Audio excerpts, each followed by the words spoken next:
welcome back to BLOCKTV, where it is time. It's that time of the week for Blockchain on Booze. That's where we gather the wheelers and dealers of the sphere and Aaron Spitzer and get them drunk and see if they can answer the burning issues and questions in our genre of reporting, so to speak. And so today, our guests, returning victims. Of course, we start with Eitan Levy.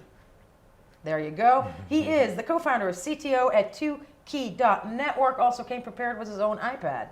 Next to him, none other but Aaron Spitz, also known as the Maven. I have no idea why. BLOCKTV reporter. Hello. Drinking vodka, I presume. Yes, and that's false advertisement. Next to her, thank God he's back. Ellie Sklar, founder and CEO at SafeBid. Hello to you. Hello. And of course, we cannot do this with, I have no idea why, but we cannot do this without Eyal Shani. You're the blockchain researcher, expert, whatnot. Gentlemen and lady, I want to start smack with, what the sphere has been dealing with this week, which has not been much, by the way, but that is regulation. FinCEN doubles down. The regulators are coming, not the Russians. In a Chainalysis blockchain symposium this week, the FinCEN, that's the Financial Crimes Enforcement Branch of the Treasury, Director Kenneth Blanco brought up once again how Bitcoin and cryptocurrencies can be involved in crime. I mean, we've heard that argument before, but he stated it yet again. Blanco noted that since May this year, FinCEN has already received over 10,000 suspicious activity reports regarding digital assets. He added that to further mitigate crime for taking place with crypto assets, the integration of the travel rule, a regulation, do you guys know the travel rule? Let's remind viewers, a regulation that mandates money service providers and financial entities to not only verify their customers' identities, but also require the firm to identify original parties and receivers of payments of $3,000 or higher. That will take place, and it comes shortly after the US IRS has revealed that it has identified dozens of criminals having met with officials between US and UK, Canada, whatnot, to find those attempting to participate in cross-border money laundering, tax evasion, and cybercrime. Now, the first to react to this, very stern, so to speak, upcoming regulation was, of course, none other than John McAfee. John McAfee had the following to say, and there we go: you cannot put that responsibility on me as an entrepreneur. You can't require me to assist you in preventing what might be a future crime. Backing his assertion further, McAfee claimed that the societal impact of giving people freedom from overburdened corrupted government through cryptocurrencies and blockchain outweighs what small part criminals are going to play in this technology. Okay, who's bullshitting more? Who's more full of shit? I think both sides are Tell full me of why. shit. Well, crypto is an excellent asset to move around across borders, and what upsets FinCEN basically is the fact that you can do with it whatever you want. So they're kind of playing chicken with one another. They're playing chicken with one another, but don't they have a case? I mean, haven't we seen that the security of customers, let us refer you back to, what was it? What was the big hacking that I'm wondering about, that everybody was Which revealed? one? Which one? Binance? Yeah. Remember? The Binance is KYC recent. hacker? KYC hacker, exactly. You remember all those faces and names Right. that came out? How can we expect people to jump on the crypto train if security, which is one of the main issues at the end of the day for people who don't play in the sphere and see the wonders of what can what it can do? Security is, what my mother, what your mother, what everybody, and dads, care about. And we can't guarantee it, can we? Can we guarantee it outside of crypto? Right. I mean, it's an industry-wide problem right now that everything on the internet is basically insecure. We're seeing every major service is being hacked or exposed or leaking information of customers all over the place all the time. Then maybe It's the not a regulators crypto have problem. maybe the regulators have a case. I think that their only case is that they're not being brought in on the party. So if that's a case, then yes, they have a case. But I mean, fiat is much more prone to hacking. It's much more hackable. It's much less traceable. It's much less transparent. It's much less secure. Much more percentage of fiat money is being used to do criminal action than cryptocurrency. The only case they have is that no one's inviting them to the party, and when it's their own coin, then they just can hack away with no interference. So. That said, public perception, you may be right, and as I said, that's things that we believe in the sphere, but public perception is different, isn't it? Yeah, that's controlled by the media, which again is controlled by big money, which again has is speaking from a position, right? So they're all speaking from their position. No one's innocent here. Right. I mean, just building off of that, the question you posed at the beginning is what's going on? Who are we trusting, McAfee or Finson? With all due respect, McAfee is very entertaining on social media. But if he is saying something, we take that with a grain of salt. The guy hasn't paid his taxes. He's proud of it. He says that out loud all the time. So he has different considerations and fears as us normal folks do. Finson is ultimately doing its job. Do we disagree as a sphere, as a space, potentially? Does that mean that they are wrong in making an announcement? But again, the travel rule isn't new, though. Exactly. This is not a new implementation. It's much easier to enforce any kind of law requiring transparency in financial acts when you're dealing with the cryptocurrency than when you're dealing with regular centrally controlled fiat, right? So, I mean, crypto is much easier to regulate. The only thing is, it's harder to manipulate by centrally controlled governments. Yeah, it's harder to control for them. It's harder to basically make whatever they want with it, to issue any amount of currency they want. Entirely, but isn't there, is there really no merit to their argument that it also is insecure? Still too insecure? No, it's ways. So I think Aidan referred, when he said fiat, he referred to the actual hard cash, but banks and banks and investment banks, they have regulations, and if something bad happens there, then the country knows exactly what happened. Whereas now you let a lot of influx of money. Yeah, but to all these nobody other than the country knows what happens, because you see, each and every day, the country, like the Fed, probably knows how much dollars were printed, but nobody but them knows. No, but let's talk about hacking now. Okay. So you don't hear banks being hacked as much as crypto exchanges. That's only because they're a cartel and they watch after each other. So that's the only reason you don't hear them. I think what happens is now, so a lot of new kind of information gains a lot more value, and we don't have the right regulation to hold the stuff. So that can be privacy of users on Facebook. That can be now money, which is also digital, on exchanges. And now they're trying to catch up with that, and they'll finally get it, I hope. I'm just saying that any law, okay, the thing is that if you want to go back to the basics, then law should represent the public interest, the general public interest, of right? Course. And since 2013, when or whenever it was happened, like a few years ago, that it was deemed unconstitutional to stop private companies from endorsing politics, law itself became up for sale.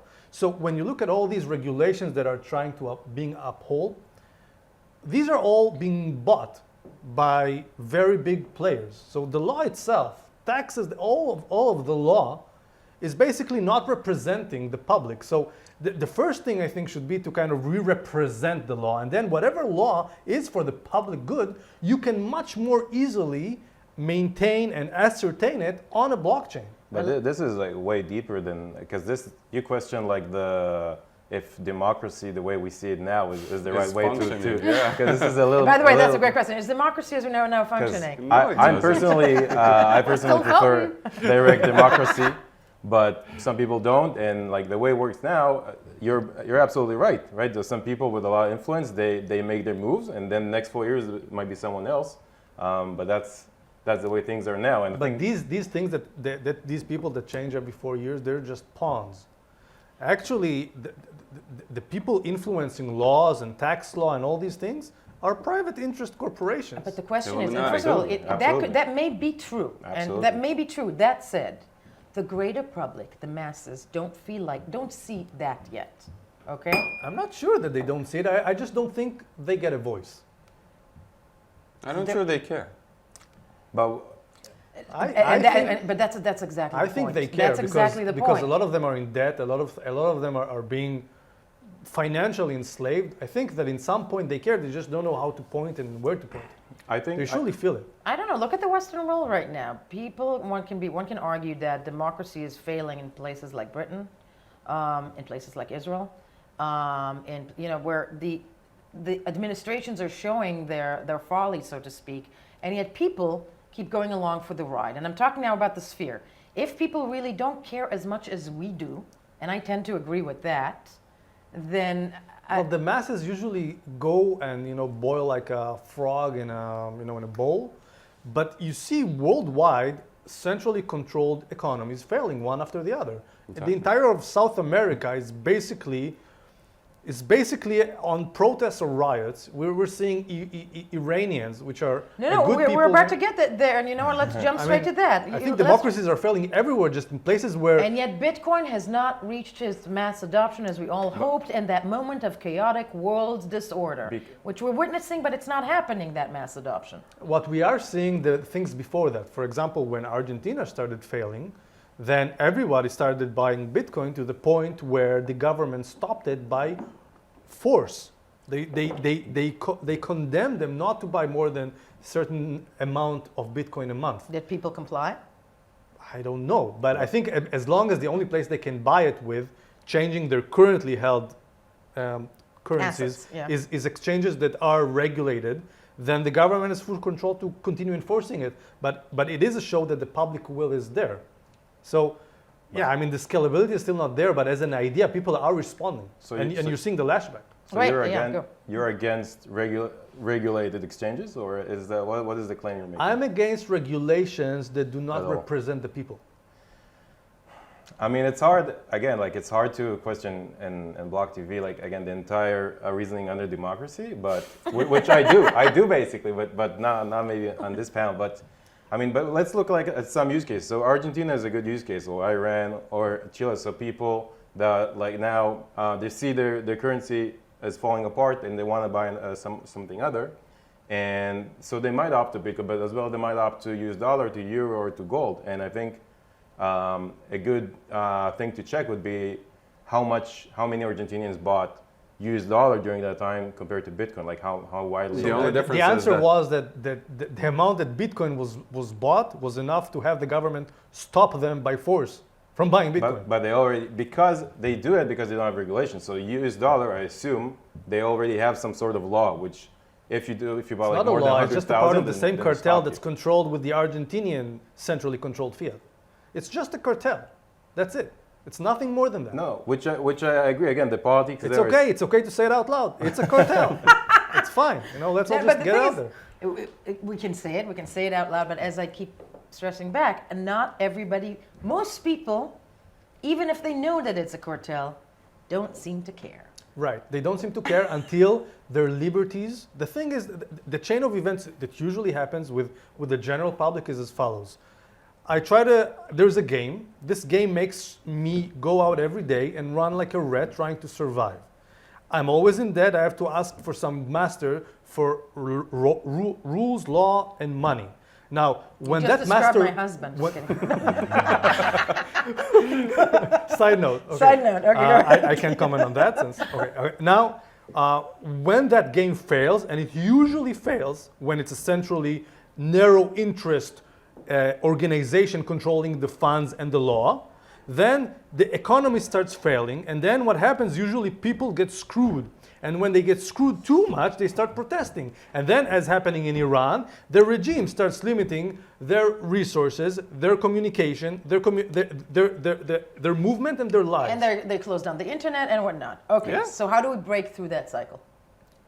Why do we keep saying Bitcoin can fix that if it hasn't fixed it by I now? think It is fixing it. How? I mean, 10 years ago, if you had a civil unrest or a collapsing market. We did Egypt, Arab Spring. We did, okay. yeah. The In a way. 2008 And the collapse. 2000 collapse. Yeah, we didn't have Bitcoin by then. You didn't have any other viable asset that you could invest in. Really? Not, what about gold? Well, you can buy gold, but in the States you're not Euro? allowed. Well, Euro? you can't actually hoard gold in mass, and you didn't have an option as a normal person, non-investor, or even buy as an euros. investor to buy something that is not government controlled, not something that is not controlled by the man or Illuminati, however you put it. And now we do have it, and Bitcoin is only 10, 11 years old. I mean, it's going to take time for the masses to adopt it, and we see it already happening in Iran, and we saw it in Argentina. The moment that the government and the local markets are starting to collapse, starting to show signs of weakness, and the people don't have anything else to trust inside the country, they go to Bitcoin. Those who know how to handle it, how to work with it, and how to manage it, they go to Bitcoin. They buy it. No, but that's key. So you asked the question of how do we get out of this cycle? Why does the cycle? The problem is that people aren't educated. There's a huge digital illiteracy problem in the world, particularly. I'm not even talking about countries like Venezuela. I'm talking about the U.S. The People United don't States, know Israel, how to adapt these technologies. They ultimately do not know how to use them. And so what you were saying before is until people's liberties get taken away, which is when they wake up, but then they get given a handout, right? Because they need to fix it. The government needs to fix it. It needs to calm things down. But if people knew what their alternative was in an educated way, then perhaps when that there's is a the way viable out of the cycle. alternative, usually what Viable happens. alternative that people know how to use. It's not even about the viable. It exists. The Viable, I alternative mean, like exists. it's usable. So, Yeah. I mean, so when when Bitcoin started in Genesis block, Satoshi put there a quote. It said the chancellor on the brink of a second bailout for banks. It's the now famous Quote. It was the headline of the Times for that day. So he definitely had a message in it. Definitely what the system is designed to help people in such situations. He was upset with the occurrence of since 71, I think 73, when Nixon declared that the U.S. leaves the gold standard. So we're all in this some sort of big economic experiment, and it goes up and down, and there's no real control of it. But that's the best we know now. I'm the first guy that's going to say that if we're going to have a world with no countries and one currency, that's going to be very beneficial.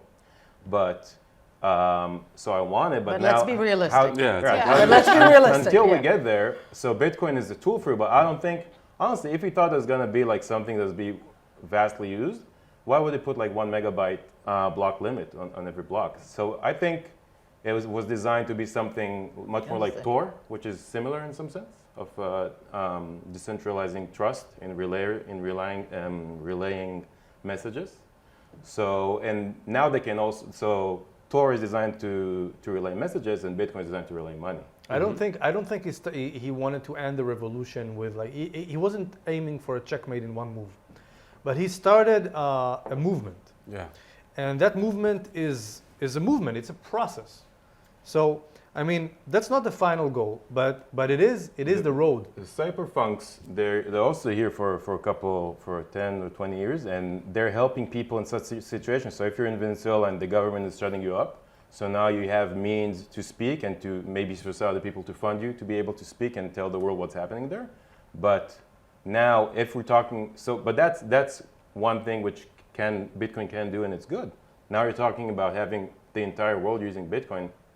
I don't think it's designed for that. It's not about Bitcoin. It's about giving or crypto, giving the people a means that can help them basically form decentralized systems to govern themselves in terms of law and finances, because the central systems fail. Now, why, for example, you look at Iran, why can't people buy Bitcoin right now? Because they shut off the internet. Is down. So there's a few stepping stones that still have to be built, right? Now, we've seen like endless cycles of, centrally controlled governments and economies failing, people rioting, then a new dictator rises and going forward. So of course, there's a thing about having a viable solutions. We're not there. But also remember, you said like it's not coming, right? Let's be realistic. But remember when the internet started, it was like a 2,000 computer network between universities. And Ray Kurzweil at the time said, in 10 years, it's going to be everywhere. And people told them, what? You're crazy. It took like 10 years to just connect 2,000 computers. How are there going to be 1 billion computers? And he said, connect in 10 years. He said, because you're thinking linearly, but this is an information technology phenomenon. It's going to be exponential. Same when they try to crack the genome. It took 7 years to crack the first 1%, and it had only a 15-year cycle to end, and people said, we'll never finish it. And again, Ray Kurzweil said, no, this is an exponential phenomenon. You're going to see it explode. But there's so we're going to see the same thing.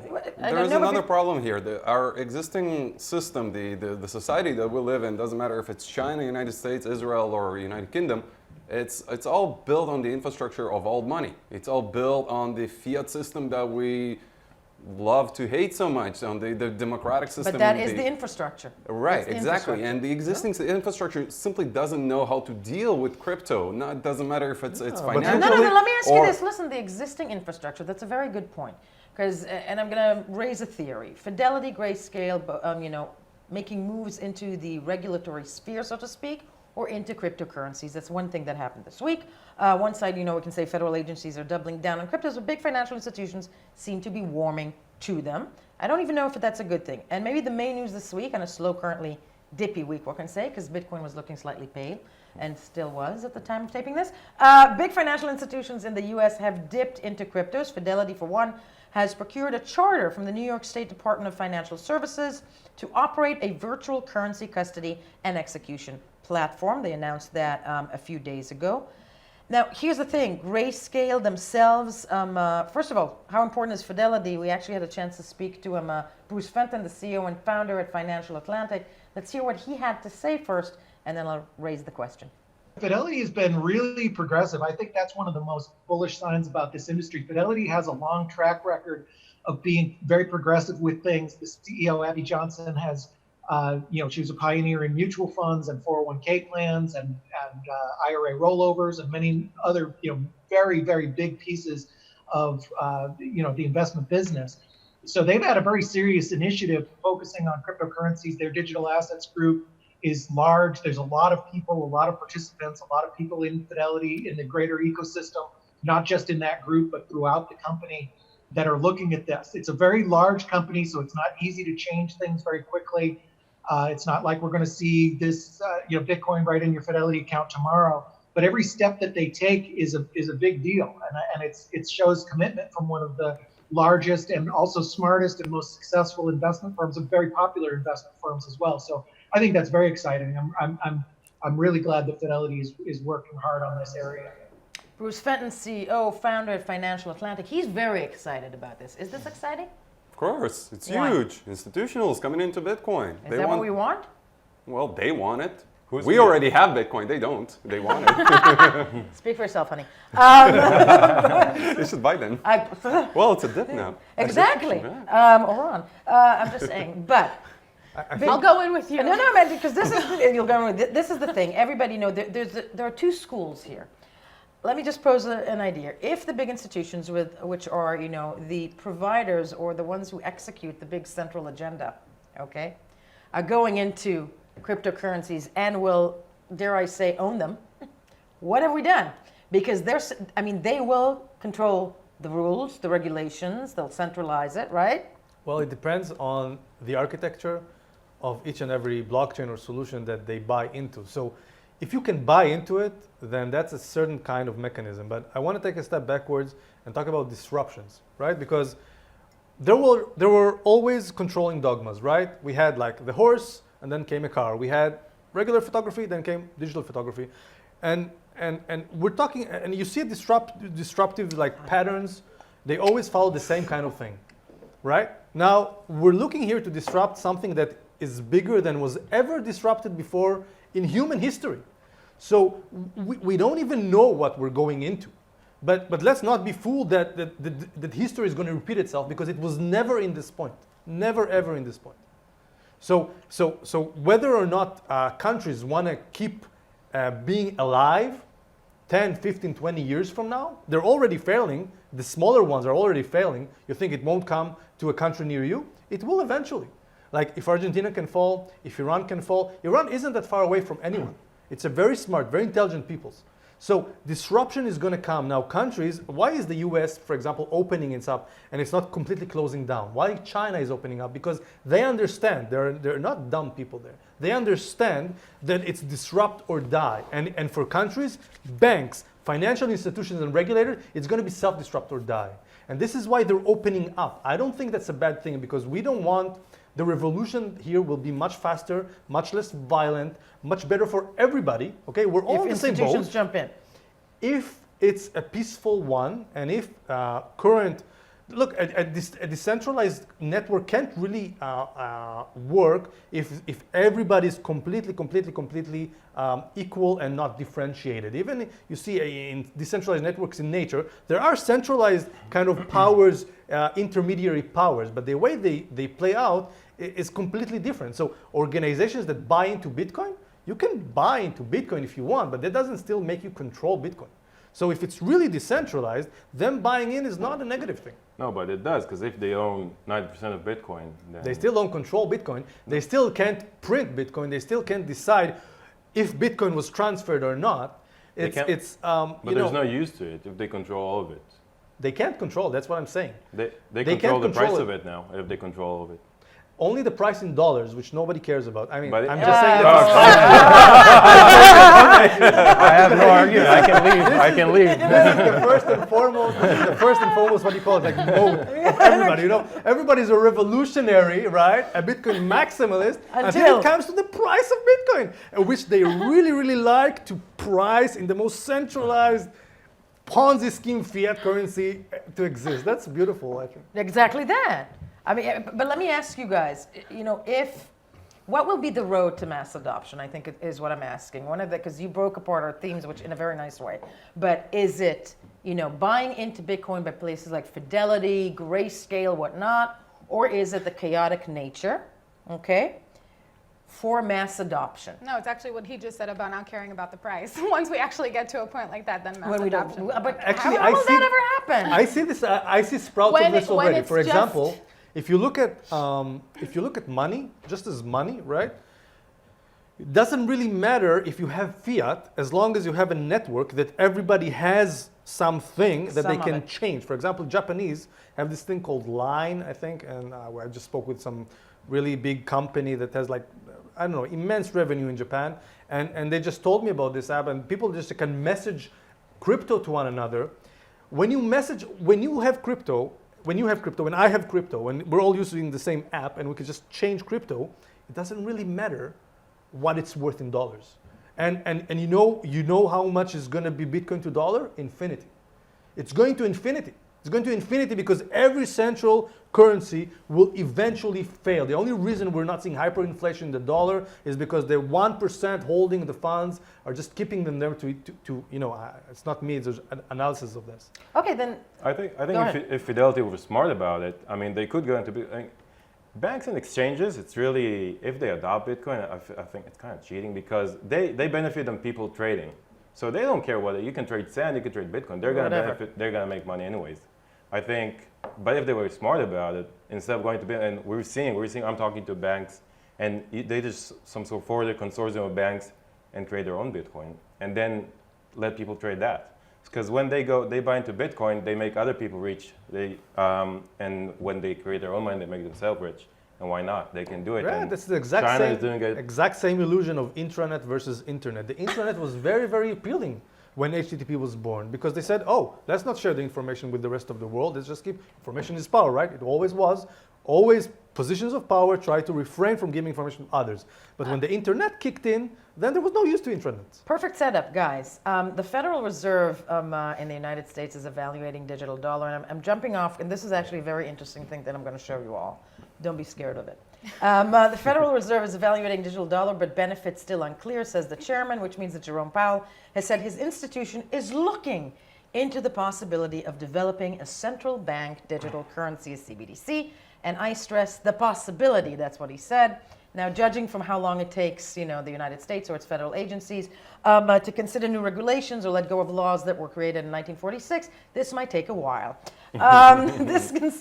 But we all know that the other side of the globe is not waiting, and of course, I'm talking about China. China's CBDC, they've only not announced that it's on its way. It's most likely going to be launching very soon, be it, you know, before the end of this year, which is within a month, or in early 2020. Now, for the benefit of making us all understand what a move as such can actually do to geopolitical forces, Harvard University stepped in, okay?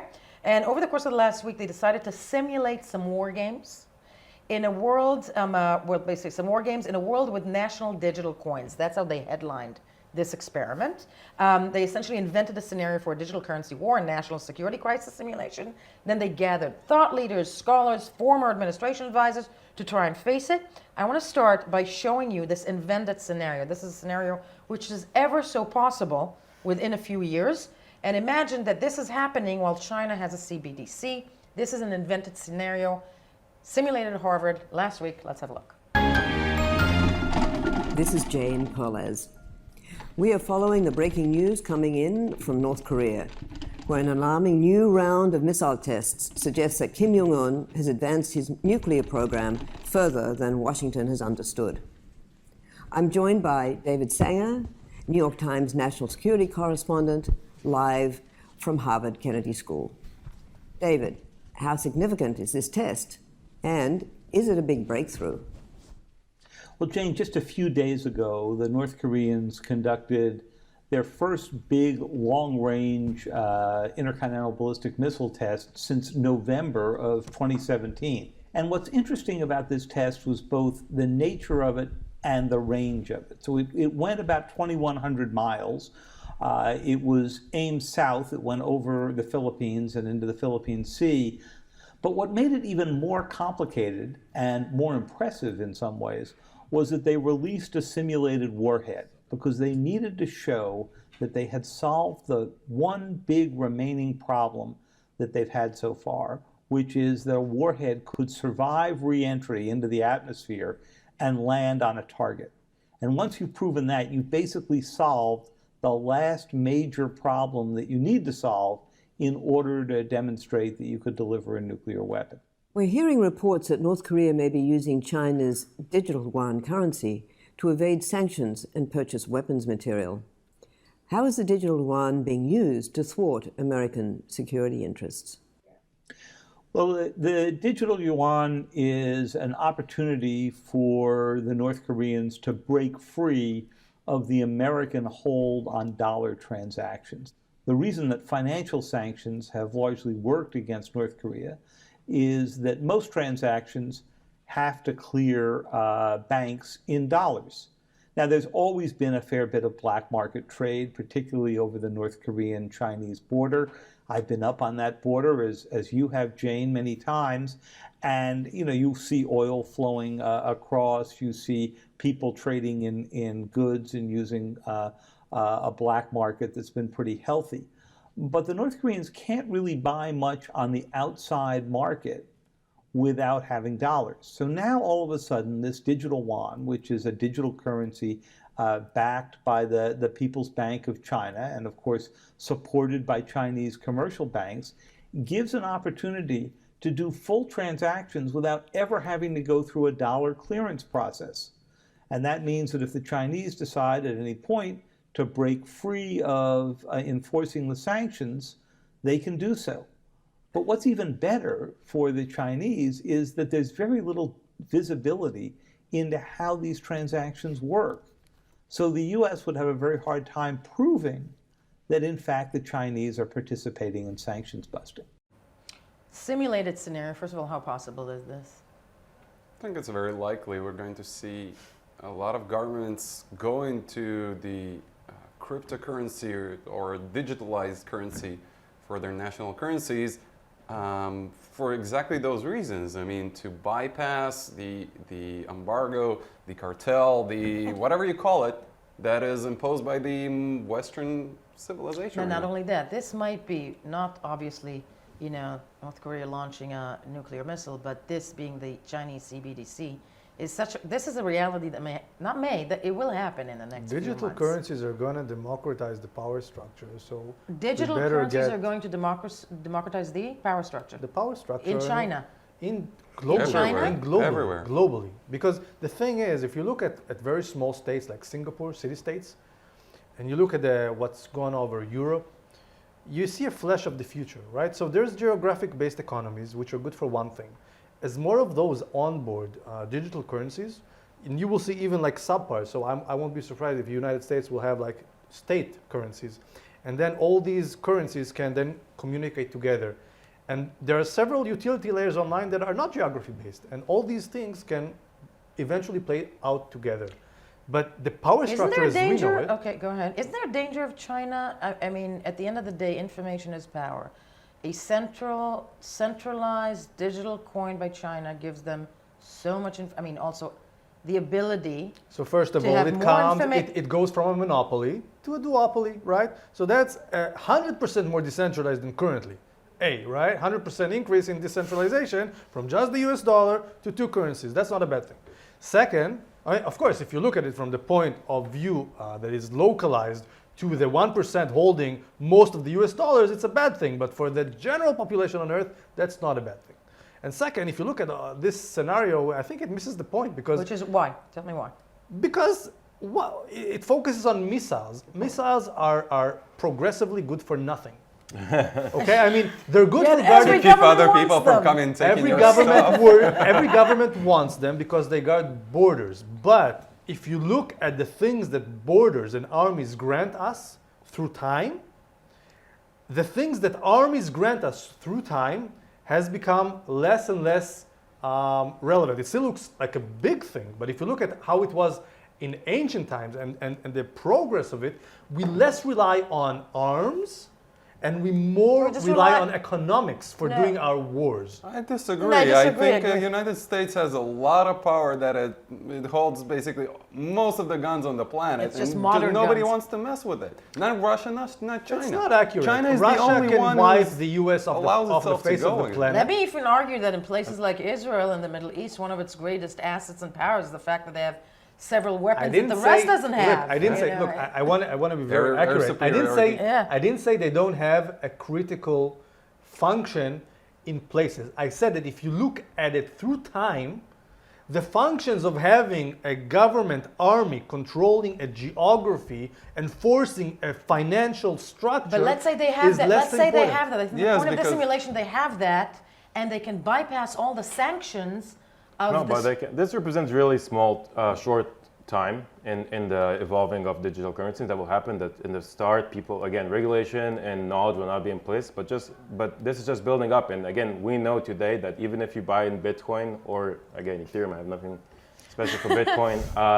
You cannot hide, and like the privacy is very limited. And if you buy. If you go through regulation, through KYC, and you buy just from if you got a shop Right. from Amazon, your transaction will be linked to you. So if you give your money to North Korea, they will find you eventually.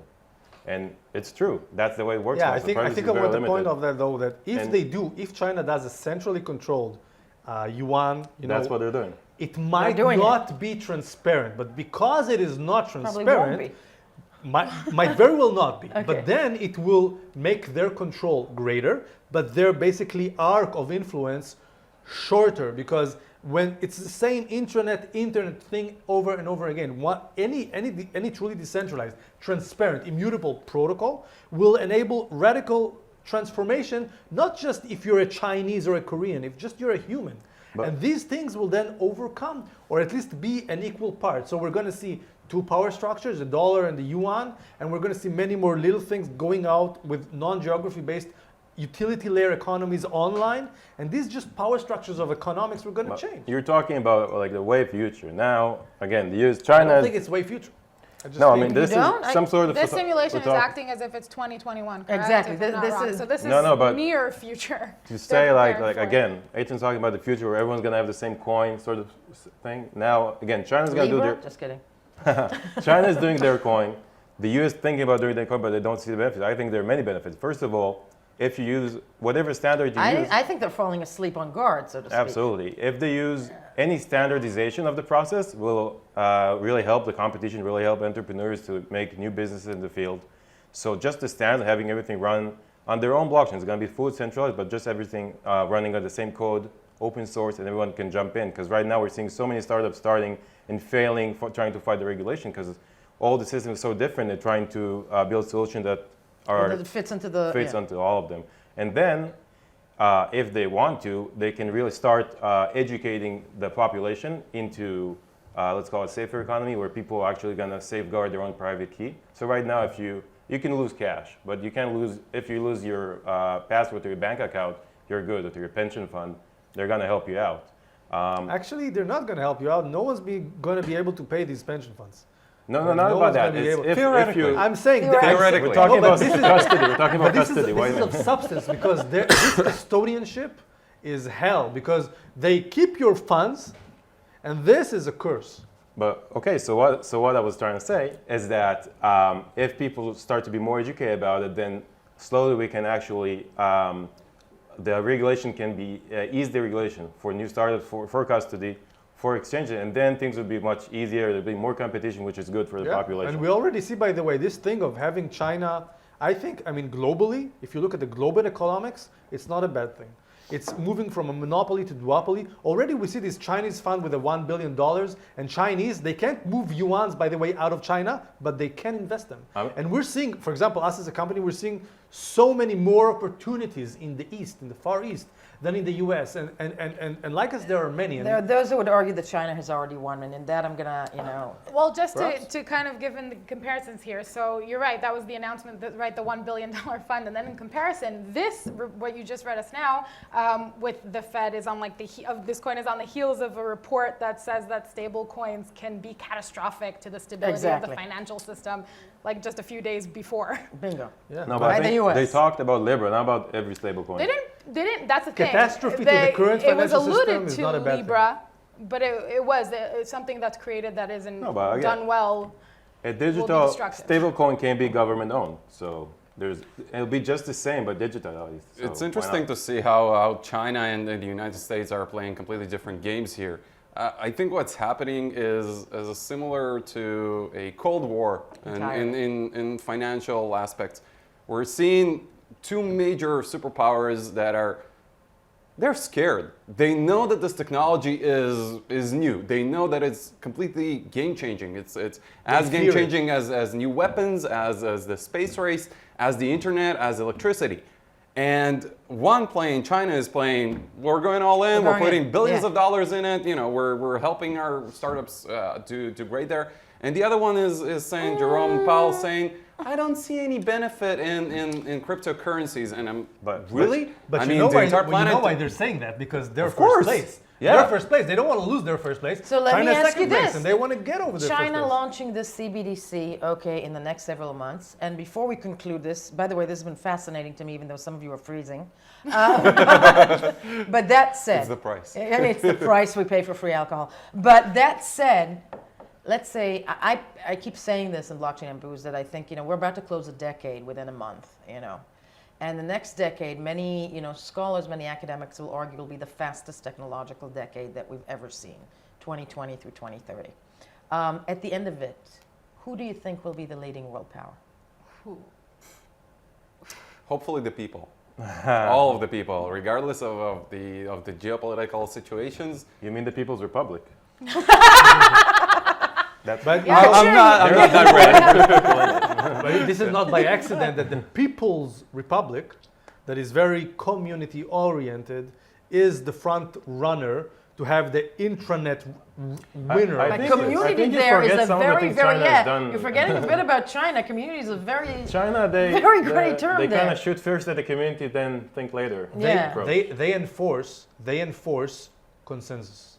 And by enforcing consensus on the human level, you can run a decentralized solution. Or it's a dirty hack. it's a terrible But hack. it's a dirty hack, but it works because it makes this mass of a 1 billion human community become much more efficient, much more But several economically thousands efficient. in camps who don't For conform. sure. That's the price they pay, but they are on the road to enslaving the rest of us. So the geez. thing is, if you look at the a lot. way, China if is they the look answer. at the way they, for the past 30 years, they've commandeered control over economy worldwide. Yeah, but if you look, I want to make a personal prediction. Please.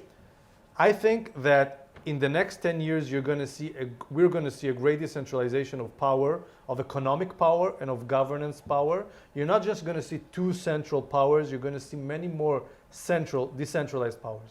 Okay, people, raise your glasses. I want to end this with power to the people, not just the republic, but power to the people. You have been phenomenal, gentlemen and lady. Thank you very much. Oh, thank you. This was Blockchain and Booze and a very tumultuous week. We'll be right back.